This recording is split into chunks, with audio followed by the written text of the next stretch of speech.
Hey guys, welcome back to the shack. Tonight I'm out here getting ready for the upcoming event that I've got coming up in 2 weeks.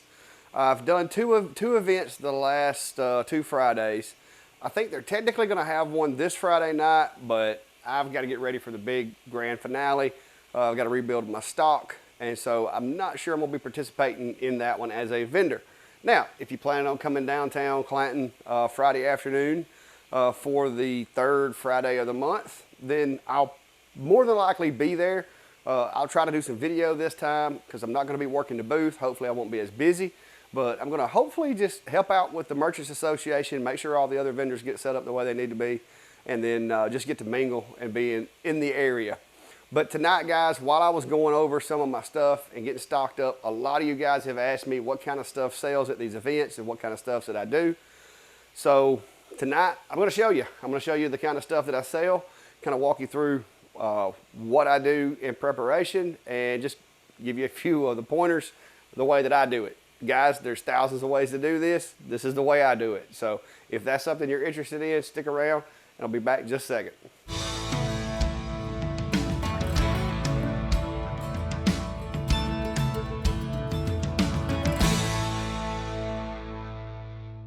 Guys, so I've got the P20 over there cutting out some jig panels for me. I'm going to get over here on the WizMaker and do some engraving of some of these small things. I'm hoping the noise isn't too bad back there, but this is a working shop, guys. It's not just a studio, it's a working shop. So the things that I sell the most of is the question that I get the most from a lot of you guys that follow and watch the videos. And guys, I'm going to be honest with you, it's the smallest things that I make. That's what I sell the most of. I think that's 2 reasons. At an event where people are walking around, I think a lot of times they want to purchase something from you or they wouldn't have came, but they don't want to be lugging around nothing big. Now, I do carry, things with me like cutting boards, stove covers, charcuterie boards, stuff like that. I carry those with me, and I do sell some of those. But the majority of purchases that I have people make from me are going to be things like this. You got bottle openers, you got the engraved ink pens, the keychains, dog tags, pet tags. Keychains is probably the bulk of everything I sell is keychains. But there's a caveat to that, guys. The last 2 or 3 events I went to, there were 2 to 3 other people there that were selling charcuterie boards, that were selling cutting boards, and that had some really neat ready-made projects. So while we were talking, we were discussing the sales and what people were going for. And my friends from Sisters by Choice, me and her were talking, and she's like, we can't compete with the little small things that you're doing on site. Those custom engraved key rings that, has love on one side and the couple's name on the back. Or those, custom dog tags that has the name of their pet and stuff like that.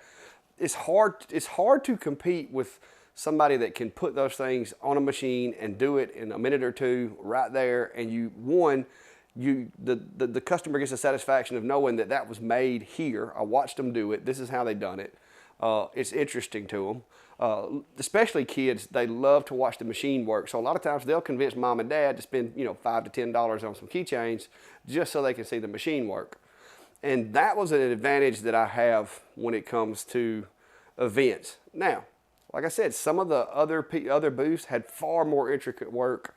They had nicer things. They had a lot more stock than I did because I concentrate a lot on the small stuff, charcuterie boards, cutting boards, just stuff that I can carry. But that also cuts down on my setup time as well as my overhead and my cost.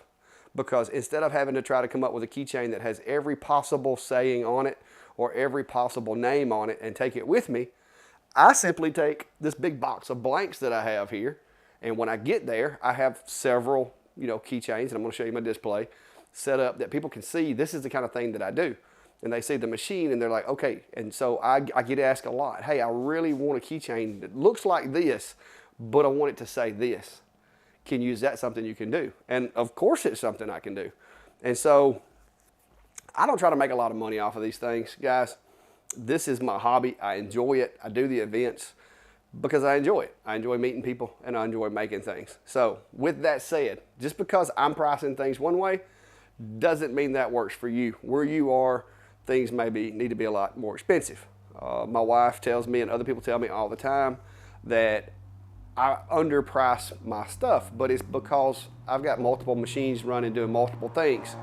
Another thing that me and my friends over at Sisters by Choice were talking about is they have a Glowforge, okay? Glowforge, not a bad machine. They love their Glowforge, but they have one machine. So when they're doing a job, they're pretty much, you know, they can paint or do other things while the machine's running, but they can only turn out products so much. If they're doing cutting boards, you know, however long that burn takes, that machine's tied up until that burn is complete.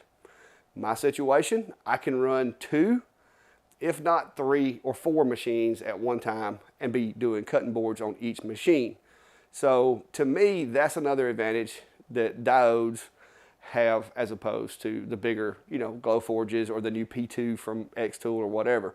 So you need to figure that out when you're trying to get your game plan together. What kind of items are you making, and what kind of machine or how many machines do you need to be able to pull that off?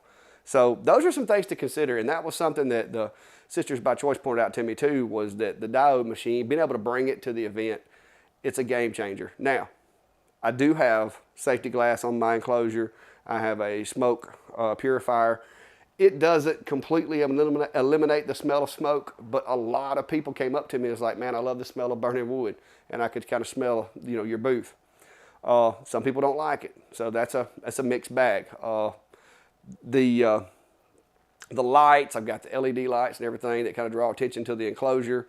I'm usually burning something, even if I'm not working on a job for a customer.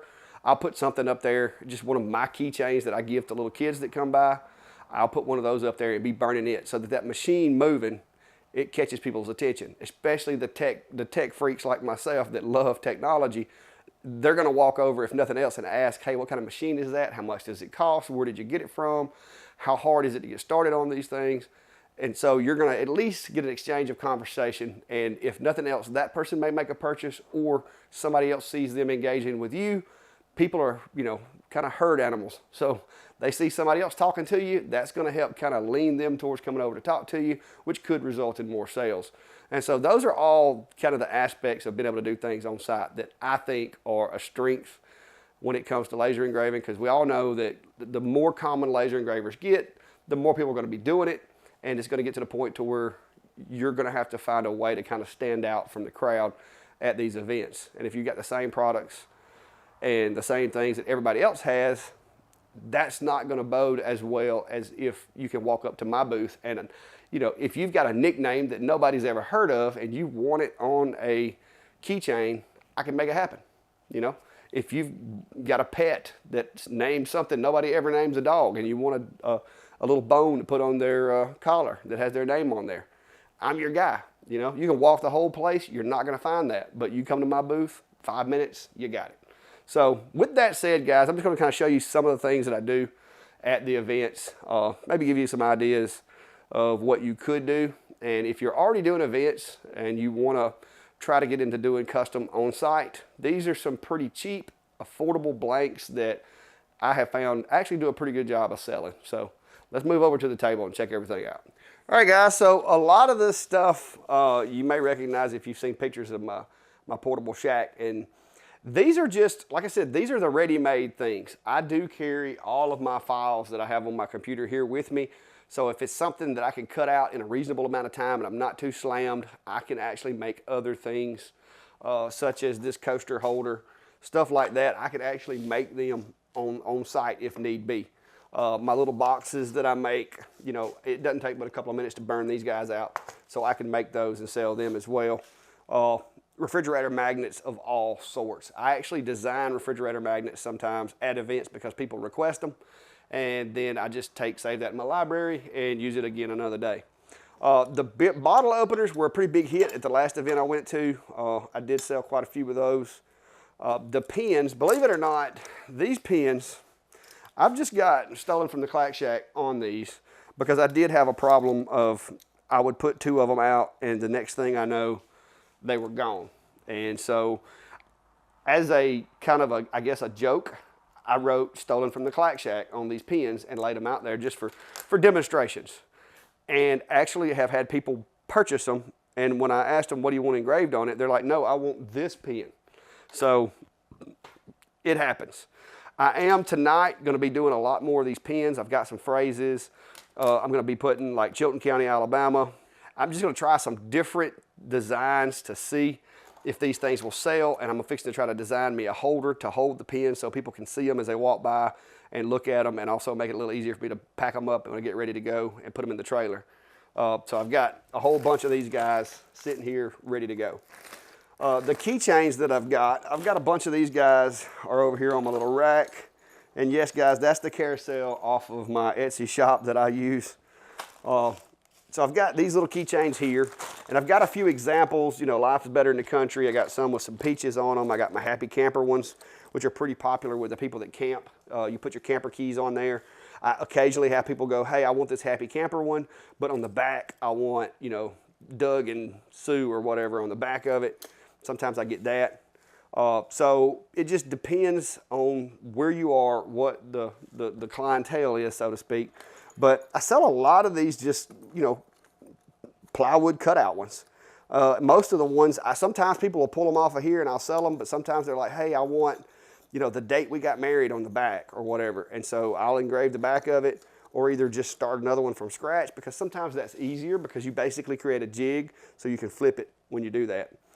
The dog tags, I've also come up with this little design here that's kind of like a medical alert dog tag. I do these on the diode laser, and I'll kind of show you what this looks like so you'll get an idea. So this was actually requested at an event. A lady wanted a blue one with the little, you know, medic sign or whatever on there. And then she wanted her name and stuff on there. Now this is not her, of course, this is my demo. But it has the fact that they're diabetic, the point of contact for emergencies, and the phone number. And it's a little dog tag. So luggage tags, these things are really common for luggage tags. People like to put their name and everything on there. Just put a key ring loop on there and attach it to their luggage so that if their luggage gets lost at the airport, they can find it. So these are pretty versatile little tags here. I also have the different shapes. I've got some that, of course, are for pets. You know, these are for dogs. So you can put the dog's name and the phone number, or you can put the dog's name bigger, put the phone number on the back, or you can do two-sided, whichever. Of course, got these little round ones. These make good luggage tags. They also work for if you have like fleet management, if you have a lot of cars. Let's say you got 20 cars in your fleet or whatever. You can put the car number on here for keys to keep up with them. These things are cheap. They're easy to engrave, and you get these cool colors when you engrave them. They engrave different colors depending on the power settings and how hot you get it and how fast you go. It's kind of fun to play with too. It's kind of cool. I do a few acrylic keychains as well. I take sheets of acrylic with me when I go to the events.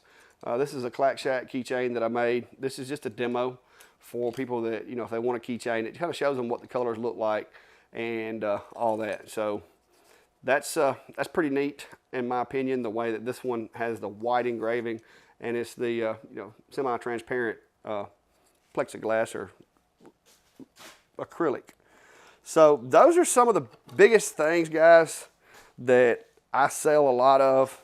Of course, y'all seen my business cards. This is my business cards I made, and my little business card holder. I have actually sold, you know, a card holder with cards. Now these things are kind of hard to price because they're so cheap, and you can get regular business cards, and you can order them online from these different websites and get them cheaper than what I care to do them for. But if they're willing to pay for it, you know, go for it, guys. I just typically do my own.